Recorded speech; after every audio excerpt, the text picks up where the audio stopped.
Deciding to invest in property is the easy bit. We all know the headlines. Capital appreciation and income from rent ever increasing prices due to a lack of supply and a government that hasn't hit a required building target since the 90s. I think everybody knows that there's a huge shortage. I want us to build, 1 million homes by 2020. Harder than ever before to own your own home. No one says safe as stocks, do they? Or even safe as crypto. I mean, no one's even saying safe as banks anymore. Crisis talks about how to stabilise the banking system. The saying goes safe as houses.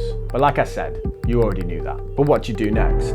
Pop on Rightmove, find a place, buy it, slap a tenant in and retire to a beach somewhere for life? Sweltering. If only it was that easy. You need to consider financing, management, maintenance, legal fees, legal entities and stamp duties, how to pay tax, how to avoid tax, location, location, location. The most common question we have with new clients is, I want to invest in property, but I just don't know where to start. Well, going forwards, the answer to that question will be right here. A generation has been priced out of the property market. Commercial expertise is necessary in the property business. There is a massive shortage of new homes in Britain. They need somewhere to live and those properties just aren't available.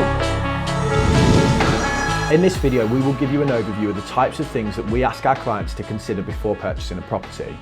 As at the end of the day, the more specific you are about your requirements, the more likely you are to find a property that meets them. So let us here at Yield It lend you a hand by talking you through some of the considerations we would make before we ever invested in a property. And then what I'd recommend you do is just have a no obligation chat with one of the guys in the team so they can just show you some properties that meet your requirements and help you just narrow down your search a little bit. Right, so the top 4 things that we would consider before we ever invested in a property. Starting with number 1, what type of property works best for you? We've all grown up on shows like Sarah Beanie's Property Ladder and that one where people just buy houses at auction and no matter what they buy, they always seem to make money. Home under the hammer. Yeah, that's the one. So it isn't surprising when people approach us that they think that the only type of property they can invest in is the ones they see on these TV shows, family dwellings. But in reality, that couldn't be further from the truth. We invest in property in the pursuit of 2 things typically. Capital appreciation, so the price of the house going up, and then rental income from the tenant. And we as investors have 2 commodities that we can bring to the table. We have money itself, so how much money do we have to invest in a property? And then we have time, as in how much effort do we want to put into this? How much of our time can we put into maintaining and managing the property? We need to clearly understand both of those factors so that we can decide which type of property is suitable for us. Is income the focus so you can quit your job? Or is it the value growing so that when you retire, you have a nest egg? I can already hear you saying both.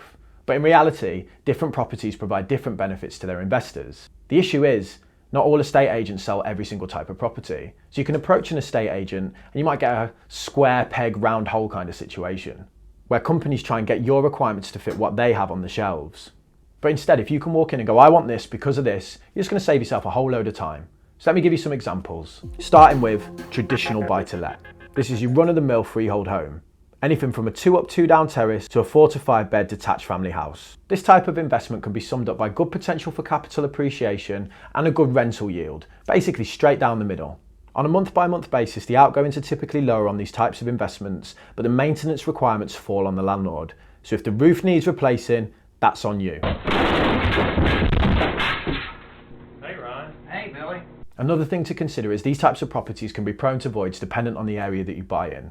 But financing is widely available on these types of properties through traditional buy-to-let mortgages. If you want another traditional buy-to-let, but you don't want the hassle of replacing the roof every 20-30 years, then maybe you want to look at option 2. A leasehold city centre flat. Similar to your freehold home in the sense that they typically grow in value well, also provide a good rental return, and there is high street financing available. But they have the added benefit of much lower maintenance costs on a month-by-month basis, and they typically have a higher rental demand because they're in better locations. Young people like to rent in city centres, and this is typically where these types of investments are located. The fact you won't have big outlays for stuff like new roofs means this type of investment will have additional costs, namely service charge and ground rent.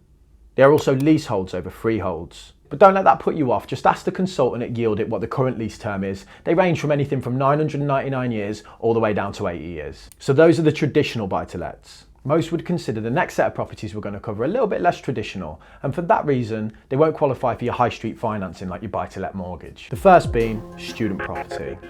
This is the purpose-built halls of residence type stuff, located near to the campus. With these units, you don't really get much capital appreciation, but they typically have really good rental returns. These are the kind of properties you focus on if you're really after that income. You can't get mortgages on them, so they're going to need to be a cash purchase typically, but for that reason, there's a much lower price point associated with them. So cheaper price point and quite high rental returns. Another high income type of property is a HMO. Houses of multiple occupancy have been all the rage in the last few years. The chronic lack of housing supply has pushed rents higher and led to people looking for cheaper and cheaper ways to live, so enter the HMO. These properties typically have multiple tenants and thus yield much higher than if the unit was rented out to a single family, but are often a lot more hands-on as a result.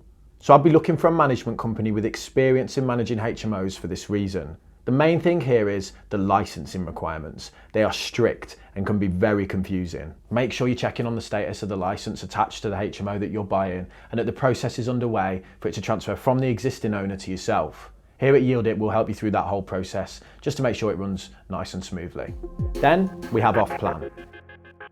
These are great for people looking for capital appreciation or an increase in value in the property. They are a little bit more speculative though, because ultimately you're buying something that doesn't exist. You won't have to put all the money up front though, because essentially there's lower deposit requirements as you're help financing the build.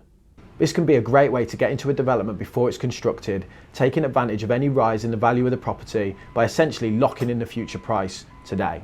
Right, before we move on, I imagine going through those different property types has produced some questions. We're happy to answer all those questions for you. Just fill out the form on the side and we'll call you and go through a consultation or just simply answer any questions that you've got. Okay, point number 2 on things we need to consider is tax. Ask anyone who's invested in property in the last few years and they're likely to tell you that HMRC's taken a swing for them in terms of taxation, targeting landlords with additional taxes. Now, while this is true, there are still a lot of ways to position a property investment to ensure that it is tax efficient. For example, most people think that stamp duty is completely dead money, that you're just throwing it into the wind and I'll never see that again. But did you know that you could offset it against any capital gains that you make when you sell the property or dispose of it at the end? Another one that's commonly cited is that you can no longer offset your mortgage interest against your tax bill. Most people just stop there. What they fail to mention is you get a 20% tax credit instead now. Tax should be at the forefront of your mind before making any purchase or investment. At the end of the day, it's a complicated space and it's ever evolving, and it can literally mean the deal being viable or not. This is why it's one of the first conversations we have with prospective clients when they approach us. Point 3 to consider is financing. I know you already know if you need a mortgage or not. I don't want to patronise you. All I want to make clear is that the amount of money you have and the requirements for financing are going to greatly impact the type of property that you can invest in. Borrowing can amplify returns by using leverage to your advantage, but at the same time, it will simply rule you out of certain investments. And most importantly, the cost of financing needs to be factored into your yield calculations to ensure the property is still viable. Point 4 is maintenance and management. The numbers are one thing. We can all become obsessed with calculating yield and dreaming of the lifestyle that this property is going to provide to us. But what can be a passive income dream can soon just become a second job. Owning property can produce unforeseen costs, and finding a good management company who knows what they are doing can be really tricky. We would always ask clients how they plan to manage an investment day to day beyond just finding a local agent. Obviously, we would cover this with you on the consultation call, but in short, when you're first starting out investing in property, knowing what to do and where to go can feel daunting. The reality of it is only experienced property investors really know the drill. And as a newbie to the space, you often have to figure out as you go, and getting it wrong can be costly. This is why Yield It exists. We are a landlord-to-landlord, investment-only estate agency with decades of experience within the space. We're not just a high street estate agent selling anything that comes across our desk. We sell investments to investors, simple as that. We have stock in every property type I've discussed, meaning we won't try to make your requirements fit our available units. And we know the pitfalls and problems new investors come up against as we deal with them every day. And as a new investor, you can never be expected to know what you don't know. So that's why you should book a consultation call with us. All it's going to cost you is 20 minutes of your time, and at the very least, you'll walk away with a rock solid idea of what you are looking for and how to get it.